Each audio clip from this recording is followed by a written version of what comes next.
बोलिए सद्गुरुदेव। सकल संत महात्मे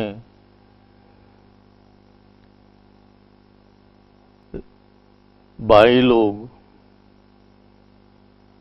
भगिनी, माताएं, इन सबको मेरी साहेब बंदगी। आज का विषय दिया गया है कर्मगति। किस प्रकार से कर्म हम करते हैं, उस कर्म का क्या परिणाम है, ये सोचकर इस विषय को रखा गया है।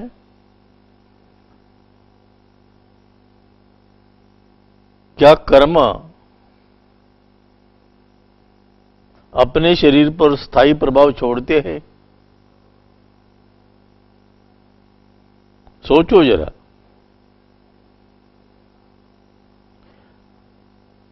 इसका दो प्रकार से प्रभाव पड़ता है। एक भौतिक कर्म और एक आंतरिक कर्म। जो हम परंपरा के अनुसार और अपने मन से करते जाते हैं, क्या होगा ये सोचते नहीं है, वो भौतिक कर्म है। और आंतरिक कर्म जो है वो हम अपने अंदर सद्गुरु के मार्गदर्शन के अनुसार करते हैं, जिससे कि हमें बहुत सारा लाभ अपेक्षित रहता है। कर्म वेद के अनुसार 3 प्रकार के होते हैं: पाप कर्म, पुण्य कर्म और व्यर्थ कर्म। कबीर साहब कहते हैं, पाप पुण्य की बात कहां से आई है? ये भी तो व्यर्थ ही है। इस कारण ये सभी वेद प्रणीत जो कर्म है वो सभी व्यर्थ जाते हैं, क्योंकि उससे ना सद्गुरु से मार्गदर्शन मिलता है, ना हमारे अंदर कुछ बदलाव आता है। हम जो करते हैं वो परंपरा के अनुसार ही करते हैं। परंपरा छोड़ने के लिए हम तैयार नहीं होते। लेकिन इस भक्ति पद्धति में जब तक आप परंपरा छोड़ोगे नहीं, परंपरा त्यागोगे नहीं, कुछ भी हासिल होने वाला नहीं। और दूसरे, इसमें मन, वच, कर्म, मन से, वचन से और कर्म से, ये तीनों जब एक प्रकार से कार्यरत होते हैं, बोले तैसा चाले त्याची मंदावे पावले, ऐसा मराठी में भी है। यानी हम जो करते हैं वह हमारे मार्गदर्शन के अनुसार ही करते हैं, क्योंकि जब तीनों एक रूप हो जाते हैं तो साधक को बड़ी उपलब्धि होती है। वो चाहता है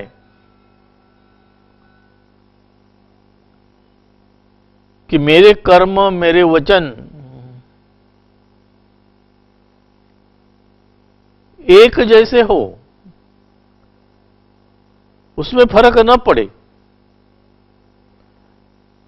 और हम व्यवहार में देखते हैं, लोग बोलते एक है, करते एक है, जिससे कि उनको कुछ लाभ नहीं हो सकता। और यही कारण है कि हम भले ही लाभ की अपेक्षा करे, पण ये हो नहीं सकता, क्योंकि हम मन वचन कर्म से एक नहीं हो रहे। ये होना जरूरी है, तभी हम सही ढंग से इसको अपना सकते हैं।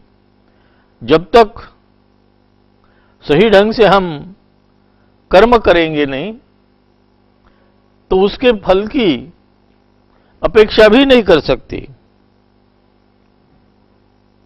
और दूसरा, इस कर्म फल से क्या मिलेगा हमें? इससे बड़ी बड़ी भारी उपलब्धि हो सकती है। कर्मफल, जो बुराई हम में है, उसको हटा सकता है। जब तक हम कर्मफल से, उसके डर से अच्छे कर्म नहीं करेंगे, तो हम बुरे कर्म ही करते रहेंगे, और ये होना नहीं है। अच्छे कर्म करने चाहिए, जिससे सद्गुरु तुम पर प्रसन्न होकर इस कर्मगति को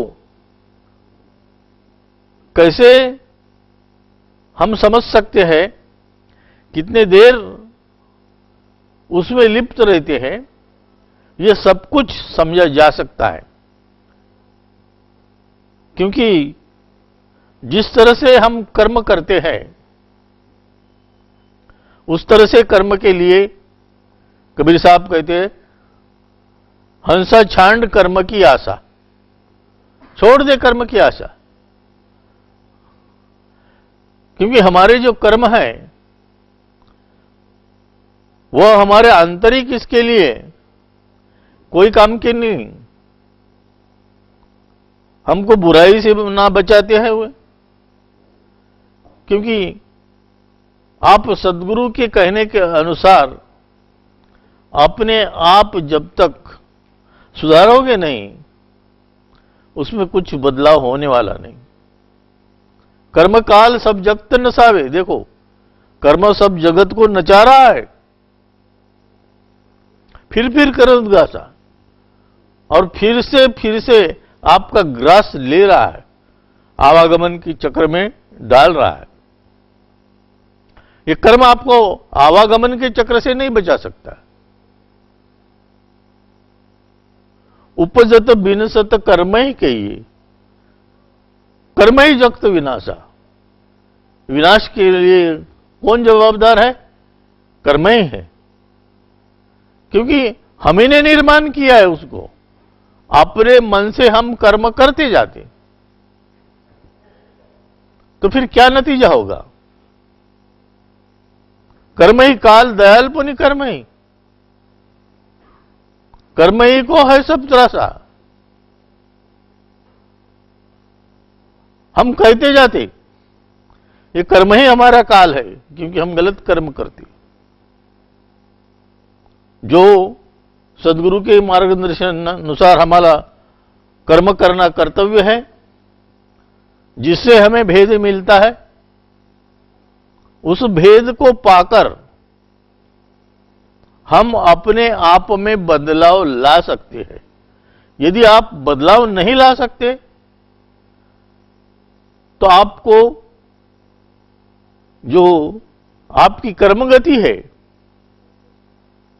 वो टाल नहीं सकते। कबीर साहब भी कहते हैं, कर्म गति टारे हु टरे नहीं, आपन कर्मन मेटो जाए। देखो, इतना ही नहीं, विधि का लिखा मिटे न कबहू, जो जुग जात सिराई। जो आपके नसीब में विधि ने लिख दिया है, वही होगा।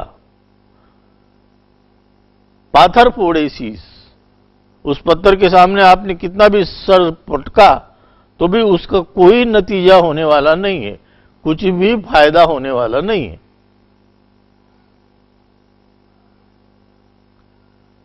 कर्म ही रामकृष्ण अवतारा, कर्म ही रावण कंस संवारा। ये कर्म का ही है सब खेल, वो समझ नहीं पाए। जिसे हम आज अवतारी पुरुष करके बोल रहे हैं, उनकी कर्मगति कैसे है देखो। जिस भगवान को हम भगवान मानकर पूज रहे हैं, ऐसे राम कृष्ण अवतार आदि लो, इन्होंने भी तो निरंजन का ही चोला पहना है। जगत को क्या दिया है, जगत के लिए क्या किया है, ये समझने योग्य है। और यही कारण है कि हम इस कर्म गति से सद्गुरु के आदेशानुसार समयबद्ध होकर ठीक कर्म करें, क्योंकि उनका मार्गदर्शन जरूरी है। हम नहीं समझ पाते कि हम कैसा कर्म कर रहे हैं, क्यों कर रहे हैं, क्या कारण है। ये समझना हर एक साधक का कर्तव्य है, तभी उसको इसकी मालूमात हो सकती है और वो ऐसे कर्म कर सकता है जो उसे सतलाख लोक तक पहुंचाते हैं। क्योंकि हमें वहीं जाना है, कहीं बीच में काल के राज में नहीं रहना है। जिनको काल के राज में रहना है उनको कुछ भी करने की जरूरत नहीं, उनका पचना तो तय है। पर जिनको पचना नहीं है, उबरना है, उनके लिए उनका मार्गदर्शन सद्गुरु का बहुत जरूरी है। क्योंकि वो जानते हैं क्या करना है इनको, क्या विधि का लिखा है इनका। नहीं तो आप कितनी भी कोशिश करो, आपको वो मार्ग नहीं मिल सकता, कोई मार्गदर्शन नहीं कर सकता। इतनी बात पक्की है। क्योंकि सद्गुरु मिले तो भेद बताए, नहीं तो पची जाए। ये चाबी सद्गुरु के पास है और वही हमारा तारनहार है। गुरु का मार्गदर्शन यदि हमें नहीं मिलता तो क्या हम इस राह पर चल सकते थे? कोई चल सकता है? नहीं, कदापि नहीं चलता। और यही कारण है, हमें बताया गया है कि जो भी कर्म है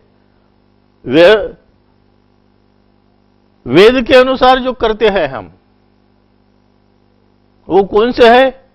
पाप पुण्य और व्यर्थ कर्म। तो व्यर्थ कर्म करने से आपको क्या मिलेगा?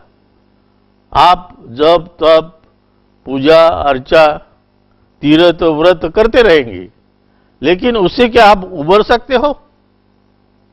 नहीं। कबीर साहब के अनुसार ये सब व्यर्थ कर्म है, इससे हमें कुछ भी नहीं मिलता। बिना सद्गुरु के हमें कोई मार्गदर्शन नहीं कर सकता।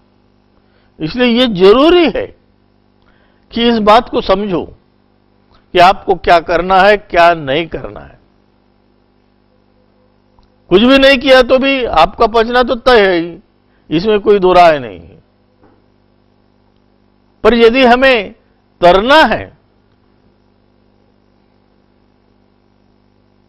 तो कबीर साहब कहते कर्म गति टारेहु टरे नहीं, आपन कर्म न मेटो जाए।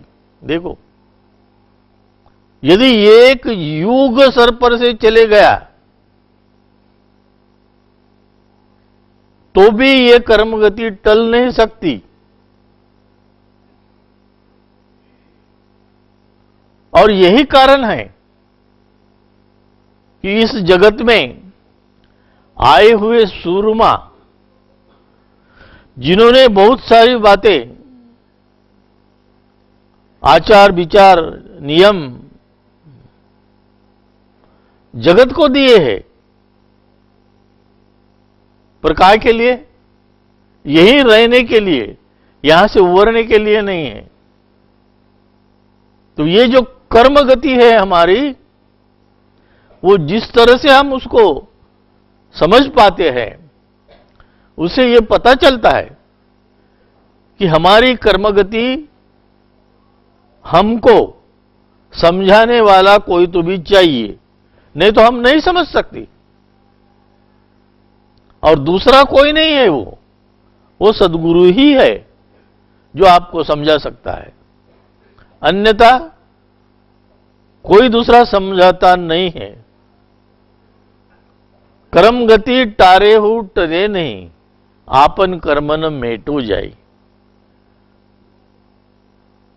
तो अपना कर्म हम नहीं मिटा सकती, इसलिए कबीर साहब कर्म कथा बता रहे हैं। कर्म कथा अब मैं कहो बखानी, उत्पत्ति प्रलय हति नहीं बानी, आदि अंत हति नहीं माया, कुछ भी नहीं था।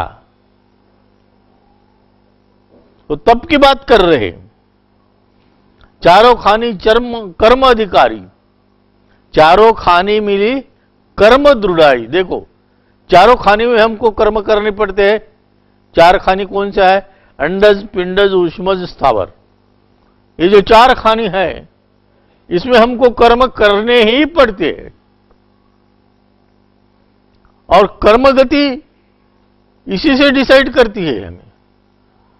वो चारों खानी की बात कर रहे हैं, तो चारों खानी में कर्म करते हैं, पर वो कैसे कर्म करते हैं? मनुष्य खान ऐसी है जिसमें हमें सद्गुरु का मार्गदर्शन मिल सकता है, हम इस भवसागर से पार जा सकते हैं, उबर सकते हैं। पर बाकी खाने में यह नहीं हो सकता। पर चारों खाने कर्म अधिकारी, कर्म करने का अधिकार सबको है, कोई इससे छूटा नहीं है। कर्म ही धरती पवन काशा, कर्म ही चंद्र सूर्य प्रकाशा। उन्होंने जो कर्म किए हैं उसी का नतीजा है। सूर्य रहे, चंद्र रहे, कुछ भी रहे। 7 वार 15 तिथि साजा, 9 ग्रह ऊपर कर्म विराजा। देखो, 7 वार 15 तिथि, 9 ग्रह, ये सब पंचांग इससे बनता है। और लोग पंचांग देख के आपका कर्म बता रहे हैं, तो क्या इस कर्मों से उबारा जाता है? कर्म ही राम कृष्ण अवतारा, कर्म ही रावण कंस संहारा। राम, कंस सभी इसी माला में आते हैं। कृष्ण, जब तक ये उभरेंगे नहीं, फिर जन्म लेना ही पड़ता है। गीता में कंस ने भी, कृष्ण ने भी कहा है कि अर्जुन, जब तक हम उभर नहीं सकते तब तक तुझे और मुझे आना ही पड़ता है। और यही होता है कि इस पंचांग को देख के हम हमारी गति, स्थिति बताते हैं। तो कहां घूम रहे हैं? ग्रह, 9 ग्रह कहां घूम रहे हैं? वो आकाश में घूम रहे हैं, और उनका योग हम यहां देख रहे हैं। तो कैसे उगरेंगे? कर्म ही सेवन गऊ चराई। क्या किया? कर्म से गऊ चराई। अब इस तरह से कर्म की यदि ये करोगे, तो जो कर्म गति हमारी है, जो कर्म कथा कबीर साहब ने बताई है, उसको परखो, क्या वो सही है गलत है? कर्मस्थायी प्रभाव छोड़ते हैं, हम मन वच कर्म से एक रहते हैं, और यदि नहीं रहते तो हम कैसे उबर पाएंगे? हमारे उबरने के लिए ये जरूरी है, ये ख्याल रखो, और वैसा ही आप अपने आप को योग्य बनाओ। बोलिए सद्गुरुदेव की जय।